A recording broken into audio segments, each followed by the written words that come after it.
Jeffrey Epstein aide Ghislaine Maxwell is seeking to protect herself from self-incrimination under the Fifth Amendment of the U.S. Constitution. According to a Reuters report, Maxwell plans to invoke her Fifth Amendment privilege against self-incrimination and decline to answer all substantive questions, according to a letter from U.S. Representative Ro Khanna. Maxwell is currently serving a 20-year prison sentence after being convicted for her role in helping Jeffrey Epstein sexually abuse teenage girls. According to Khanna, instead of answering individual questions, Maxwell plans to read a prepared statement at the beginning of her deposition before the House's Committee on Oversight and Government Reform.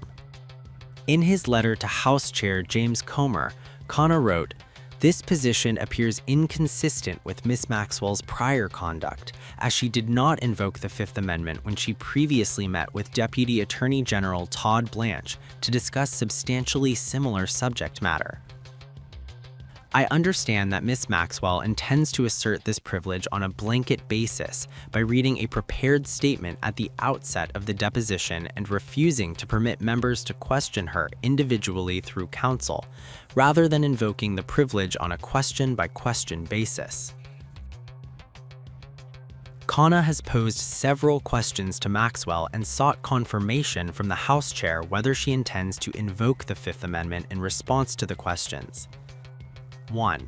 On December 17, 2025, you filed a habeas corpus petition stating that 4 named co-conspirators and 25 men who entered into secret settlements were not indicted as part of the investigation.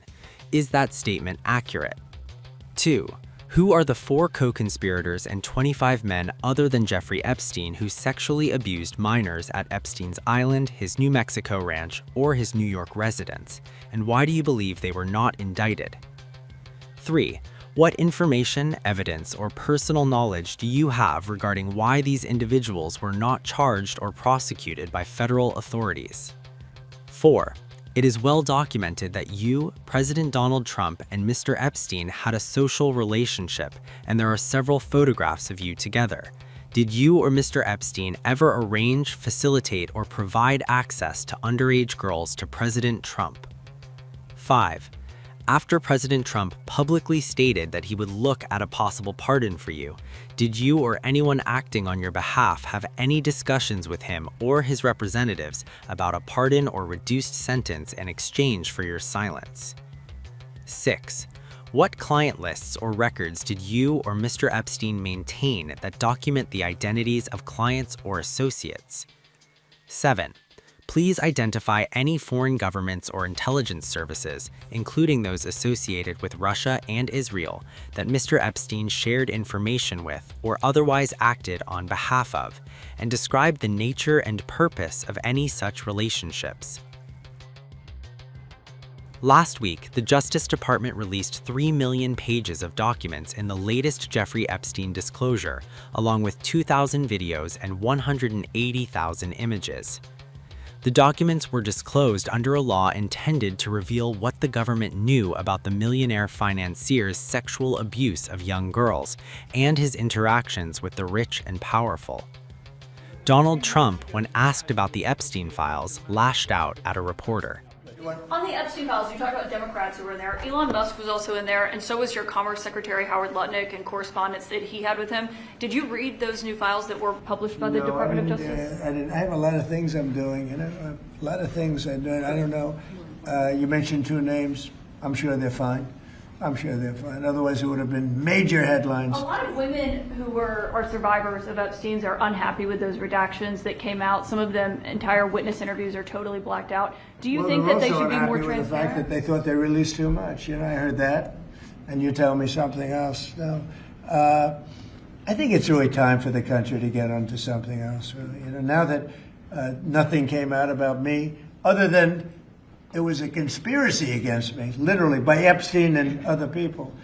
But I think it's time now for the country to maybe get onto something else. Well, what would you say to people like who feel like they haven't gotten healthcare, justice, Mr. President? something that people care about. Yeah, what did you say? Go ahead. What would you say to the survivors who feel like they haven't gotten You are the justice? worst reporter. No wonder CNN has no ratings because of people like you. She's a young woman I don't think I've ever seen you smile. I've known you for 10 years. I don't think I've ever seen a smile on your face. I'm asking you about survivors of Jeffrey Epstein. You know why you're not smiling? Because you know you're not telling the truth. And you're a very dishonest organization, and they should be ashamed of you. Jeffrey Epstein is dead.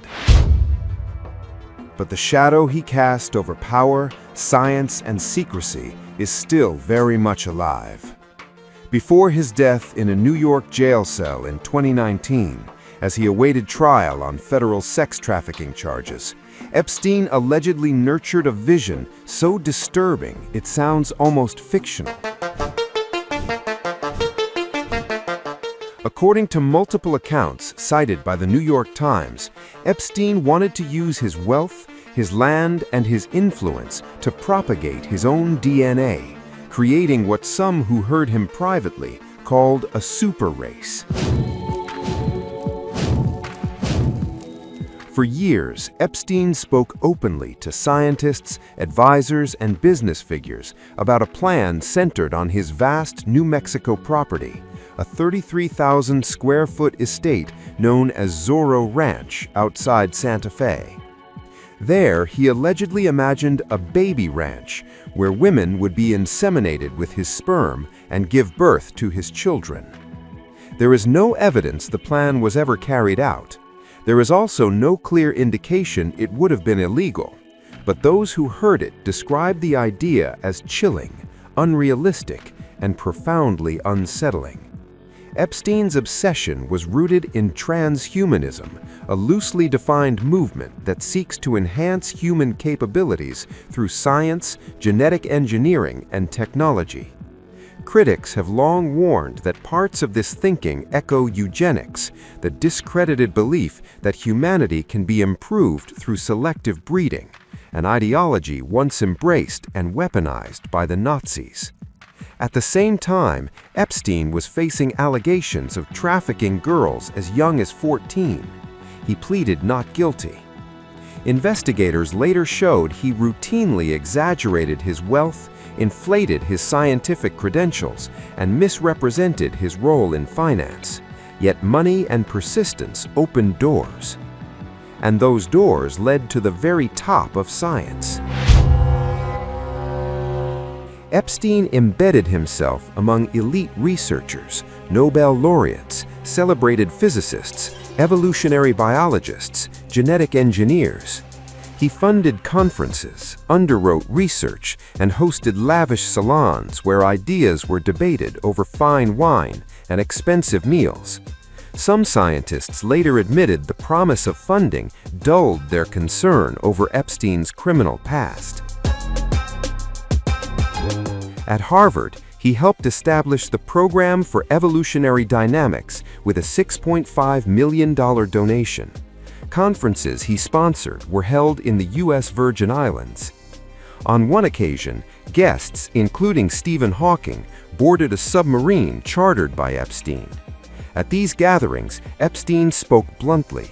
He criticized efforts to reduce starvation and expand healthcare in poorer countries, arguing they increased overpopulation. When challenged, he reportedly bristled. From the early 2000s, Epstein told multiple people he wanted as many as 20 women pregnant at once at Zorro Ranch. A woman identifying herself as a NASA scientist said he described it in detail.